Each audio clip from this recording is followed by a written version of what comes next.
All right, good morning, everyone. Thank you for joining Qdabra Software for another great webinar this morning.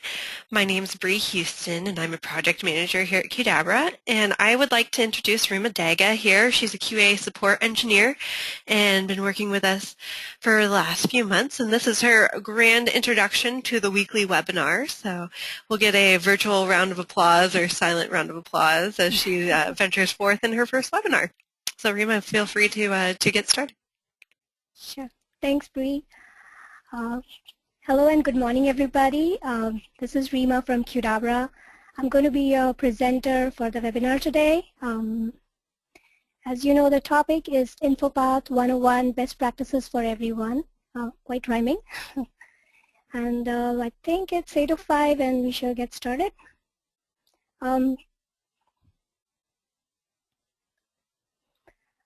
Just want to do a quick check. Can everybody hear me and see my screen? I hope. And Yep, doing good.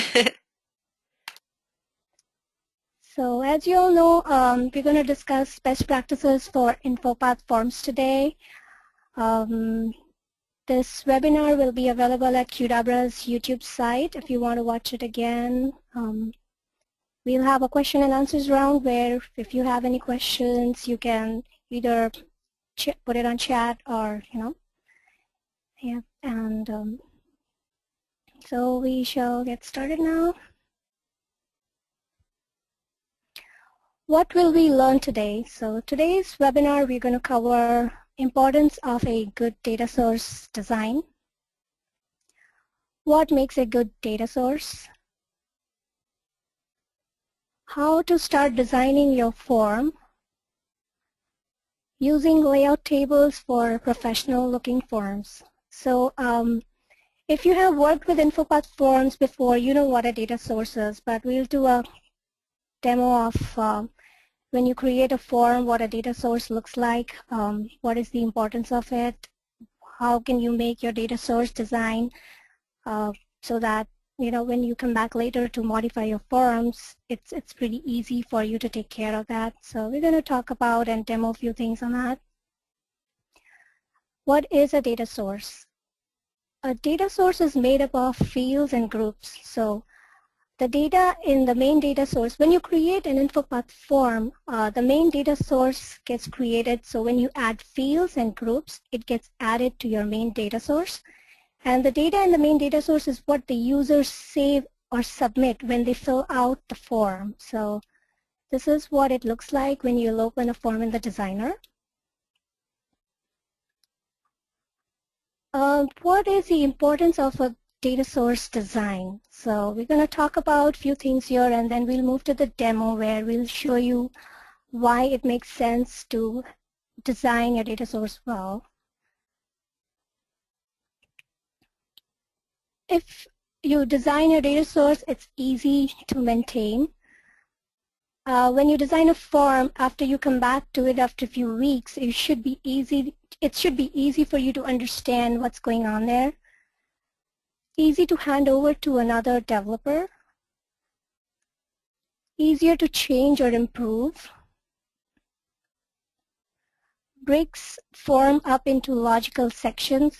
So instead of just putting everything under just one node, if you create logical sections, then it's pretty easy for you to, understand what's going on in your form. Balances design and layout with business and technical requirements. So you want to design your form and such that the user experience is good, and at the same time you are covering the business and the technical requirements. So you want to keep everything in mind before you start designing your form. What makes a good data source? So we'll just cover these topics and go into the demo, as we go further. So name your fields, sections, or groups something that will make sense to everyone. It is a good idea to use name that describes the contents of the field on the groups. It just, when you look at fields which are just field 1, field 2, you do not know what it's used for, what's going on. So just give meaningful name to your fields. It's good practice to use camel case for field names. Here is an example. You have the first letter of each word as uppercase, and it just makes it more readable. Creating a section group for the main areas of your form. So instead of having just everything in one, I think this will make more sense when we go into the demo. We'll talk about it there. So I think I'm going to take you to the demo now. We'll start with creating a new form in InfoPath. So when you open the designer, I'm going to start from scratch, I guess.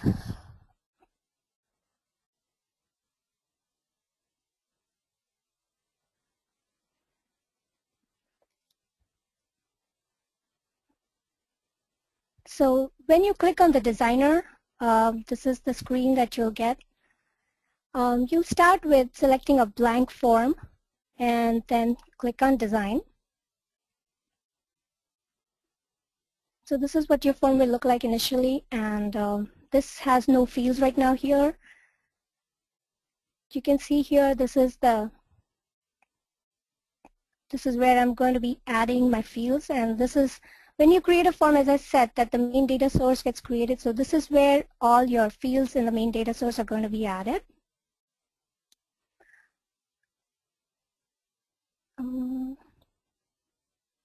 We're going to create a group called requester info. And instead of just putting fields under my fields directly, what I'm going to do is create groups and put fields under those groups so we can have different sections in the data source.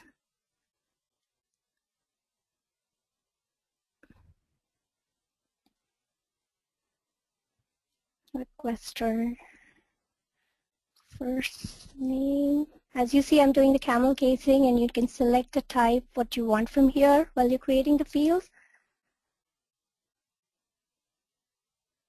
You can select the data type. It can be a text, a whole number, rich text, true or false. You have a whole bunch of choice here. So I right-click on the group, and then I add fields under it as I go. So requester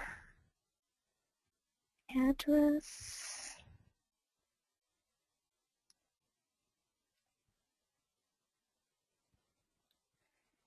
Requester phone. So this is just an example we're going to use just to show you how you can add fields to your canvas, and a little bit about the design of the form and stuff. So when you create fields,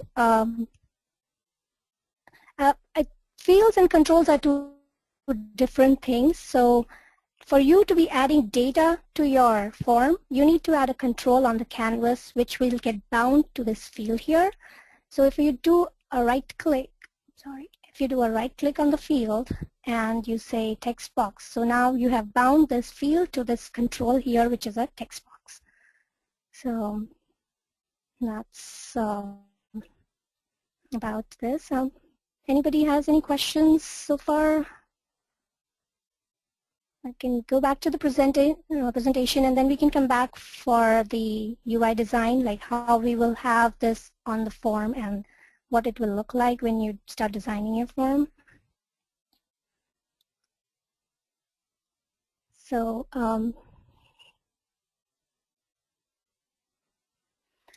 what is a good UI design? So when you're designing a form, you keep your users in mind. You want them to have a good user experience. So just few things to keep in mind while you are designing your form.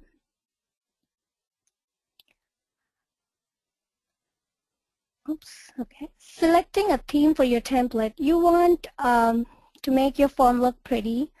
So you should have a good theme set for your form. Use tables to create sections in the form. Instead of just placing the fields on the canvas, if you use tables to show different sections, it makes it more, makes the user, it's easy for the user to fill out the form. The information is displayed in a way such that it's more interactive for the user to use it. Using custom tables to add labels and controls. We'll talk about this in the demo too. Adding labels and controls will show you how you can drag the fields from your data source onto the canvas, and a simple way to do that. Take you to the, so here.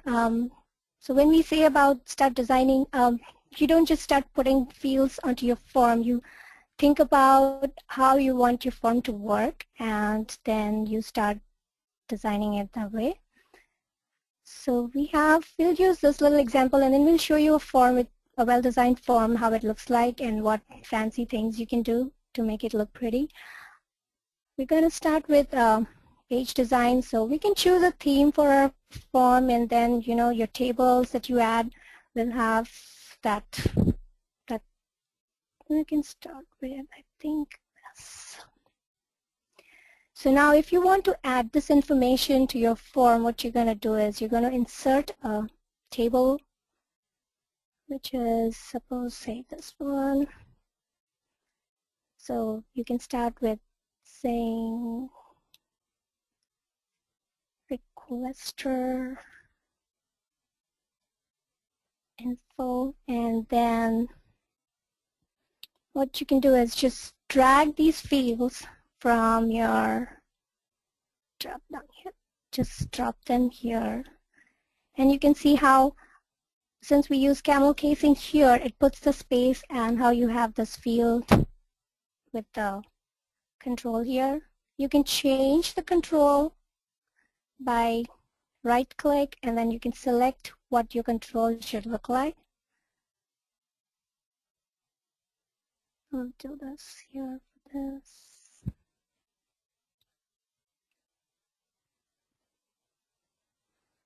So this is one table which has your requester information. It just is pretty easy to design, and it looks pretty good.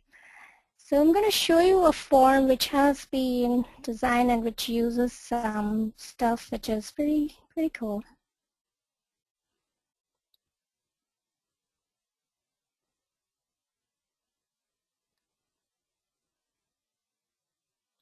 Please let me know if I'm going too fast. If you have questions, just let me know. So here is this form, and this uses some very cool techniques, and we are using some picture buttons here. You can see this is a picture button, and here this has been created with a very unique design. I mean, this basically is a button which is kind of transparent, as you can see here. I just dragged it here. And we are using a table which has these images. These are all images. These are not buttons. So we've just created a button kind of effect using this button, making it, if you go to the button properties,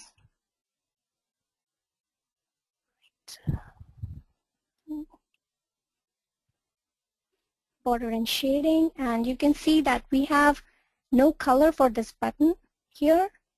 And that gives an effect. If you have a background which is this color, and you drag and drop a button with no color, that's what it looks like. So you can create a beautiful form by using these different techniques. You can add images in your XSL file. When you create an InfoPath form, it creates a view1.xsl. We'll show you how you can access that and change images in your forms. So here, as you can see that this form template it's an expense report, and you see there are different sections in here. And while we are on this form, I'm going to also open a very badly designed form just to we can compare, why it makes sense to do things in a certain way. So here is the form.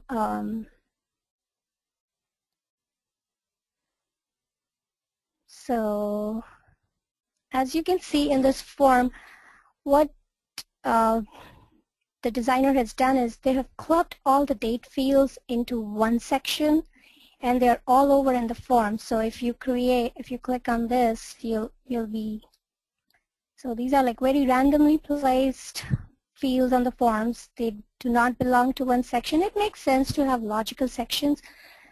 What they've done here is all the users are put under one section called users, the dates under the dates. It gets very hard for you to, if you have to make any modifications to track what's going on in the forms, it gets a little challenging. So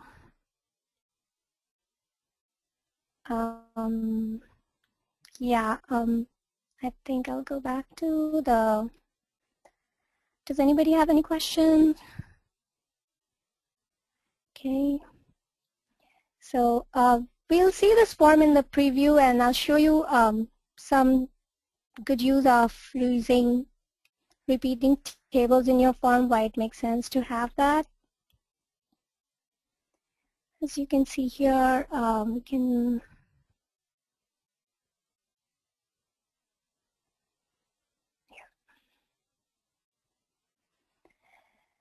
so we have this table called expenses here, and this has columns added here.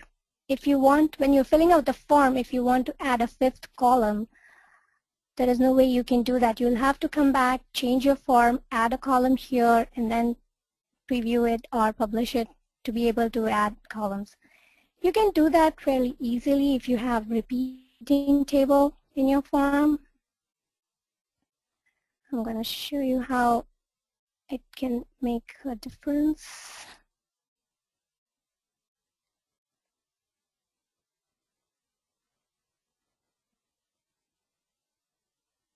So we're going to compare two things here.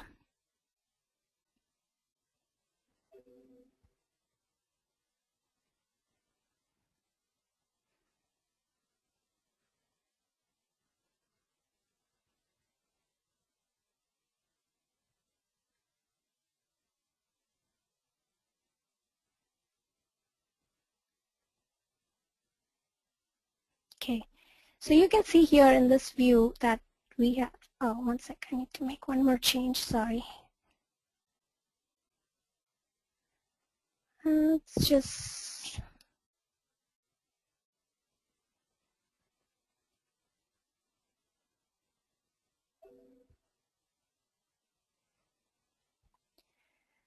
so we have two different ways of using tables in the form.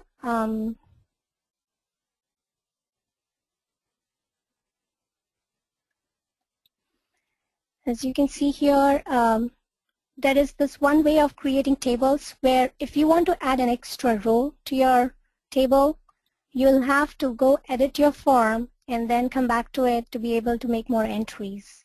And a different way to do this is by having repeating table in your form where you just keep inserting as you go. So this is a pretty cool technique you can use in your forms. Instead of having just tables added, you can just have this repeating table and keep adding as you go.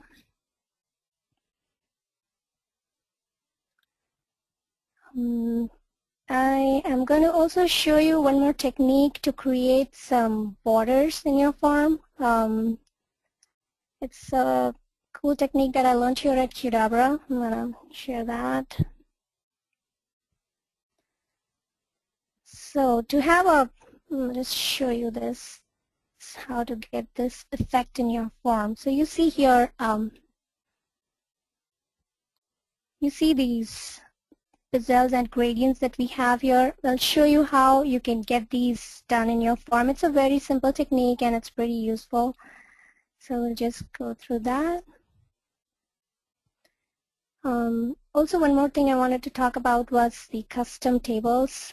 Before we do the borders and shadings, I'm going to just talk about how you can add custom tables to your form. So you go to your Insert tab, you go to Tables. You can add tables and drag and drop fields how you want them. So instead of using the tables that come as part of, pre-designed tables here, you can have custom tables added to your form. And you can do that by going to this custom table, and you can select the rows and columns that you want, and you can go from there. I'm going to now talk about how you can create a fancy border for your form. So you start with 3 by 3 and 9 cell table. You select all the 9 cells, you right click, and you're going to go to borders and shading.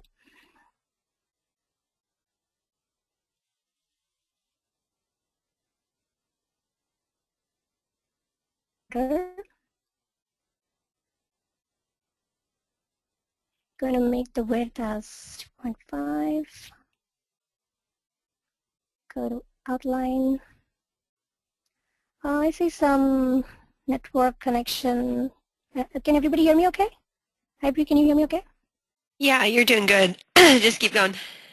Okay. Yeah. All right. So you do the borders and shadings here, and then now you want to select all the cells again, and you want to give that, you want to fill in with a lighter color here. Maybe one more shade lighter. And you select this cell in the middle, and you fill this in with white. You're going to give this a border. Going to choose a lighter color. You'll see what this looks like when it's done, and I think that will give you an idea what I'm trying to do here. For these cells here, we're going to choose this, and for the cell in the middle, we're going to make this as 10.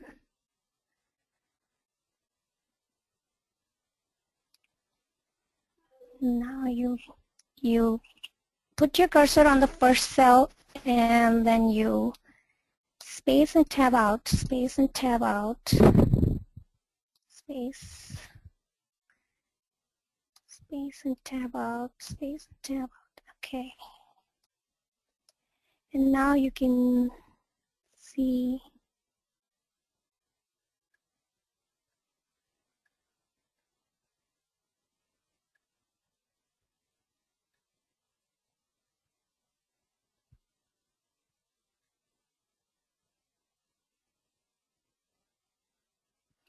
now we're going to take this table that we have here, and we're going to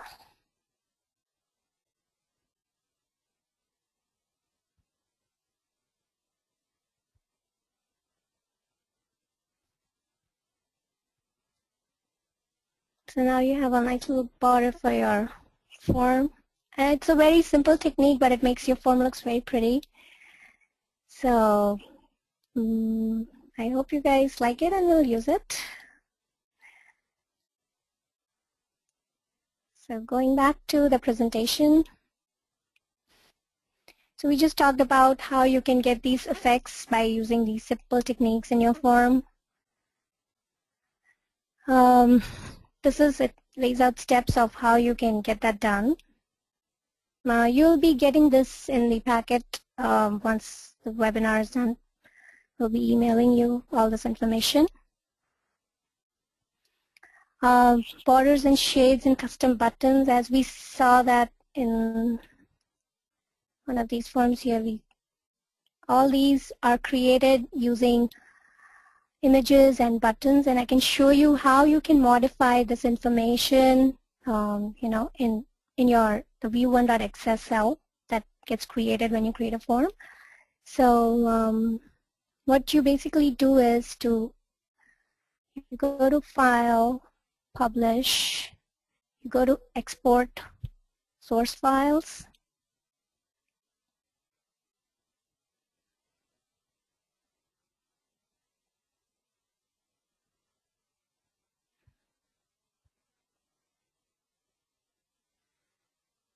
and you save that information.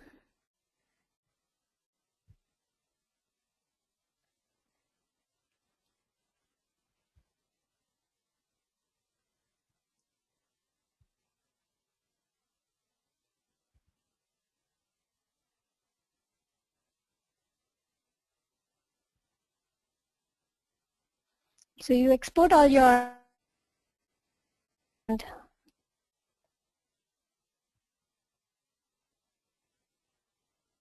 as you can see, when we export, you can see these are all the images that we are using in our form to give that effect to the buttons and for the borders. And here is our view1.xsl where all the information regarding this buttons, these images, where you can change how you want them to. We'll go to Notepad++, open it there. And what you can do is you can take one of these. You can see this is an image here. Just trying to copy the name.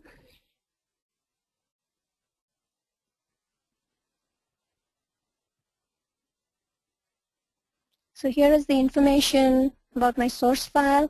If you want to change the image, you can just open this file and change it here, and it'll appear in your view in your form. So it's a very simple way to do it. Just changing it here in your view.xsl, whatever image you want in your form. So go back to the presentation.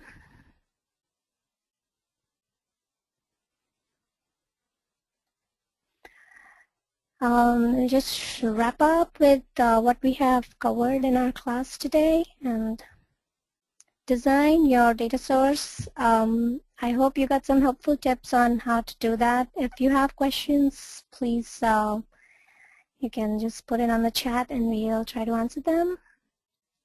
Logically break up form fields into sections. It just makes it easy for you to design your form if you have it set that way. Good naming conventions. It's just easy. As I said, when you're designing your forms, just use good naming conventions. It just makes it easy for you to design. When you come back to your form after a couple of weeks, you're like, you know what's going on. Use tables to create visual designs. So it just makes it look pretty. You want your user to have a good experience. You want to keep that in mind when you're designing your form. So that helps. If you are using, this is something bonus we've added. So there are two products, QRules and DBXL. So using QRules, it's very easy for you to send data to the list in the SharePoint instead of using the camel technique where you create the XML and you go through all that, all those steps of sending information to your SharePoint list. You can use a simple command in QRules, and there is a mapping tool, SharePoint mapping tool, which maps the fields on your form with the fields in your SharePoint list. So it's very easy for you to push data to your SharePoint list through your InfoPath forms. Makes it very simple. DBXL has some cool features. If mapping your InfoPath form data to SQL with a visual mapping tool, you don't need to do any coding there. You just map your InfoPath form data to your SQL. Use that for reporting. You can create reports on data in your existing form library using DBXL. It makes it pretty easy for you to get that done. So this talks about that. After this, please fill out the survey and you'll get a sample form to do that. Rounds for questions, if anybody has.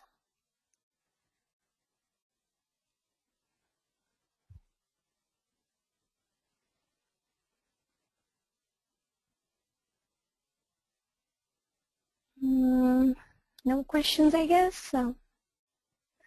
Oh, DBXL is a tool that is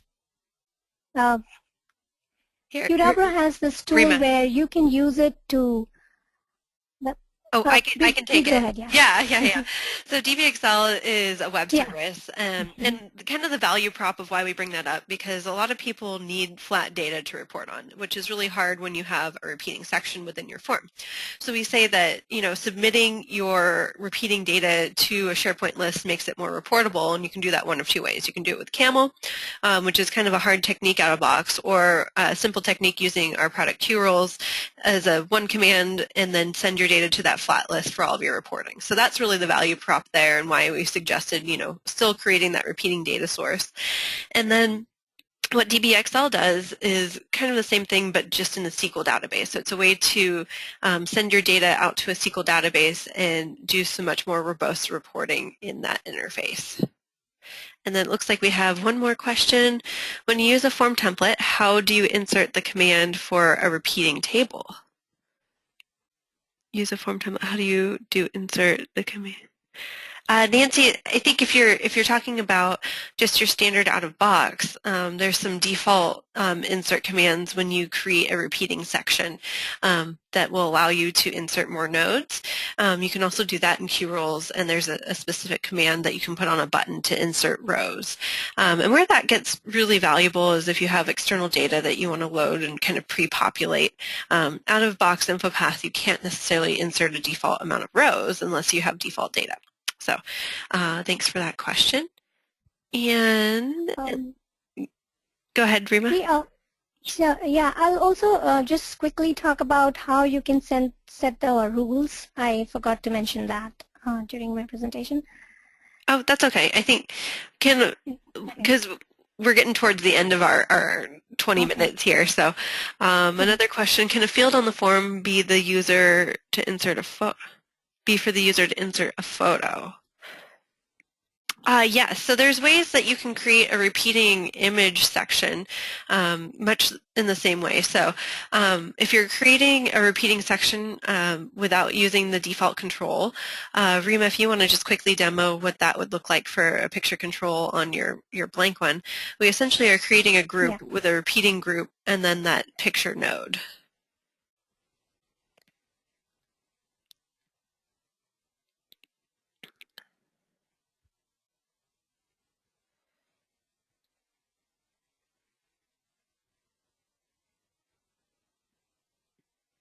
And that looks like it's your root node, so I would just go and add,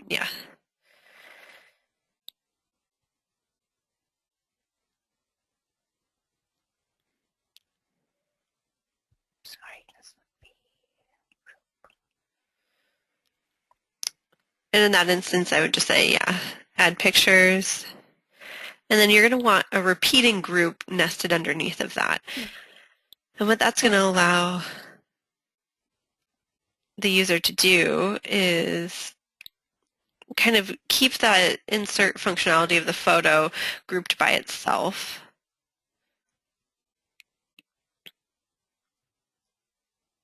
Oh, you'll want that to be repeating. That's okay. There you go. And she can just add a image node now.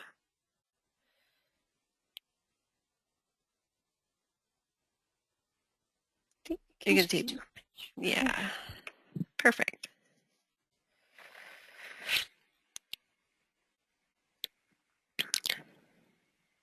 And then what she's going to do is just drag that whole thing onto her form, and you'll see what happens. And she can then kind of stylize that individual section, and you can just go ahead and preview, and it'll give a good idea of how to do the repeating images. Now, the one caution there is that the more images you add to the form, the bigger your file is going to get. So making sure that if you're adding lots and lots of files, you're going to want to do something to make sure that they're submitting to an external list, which you can't do out of the box, but you can do with something like QRoles. So, and that looks like the last question this morning.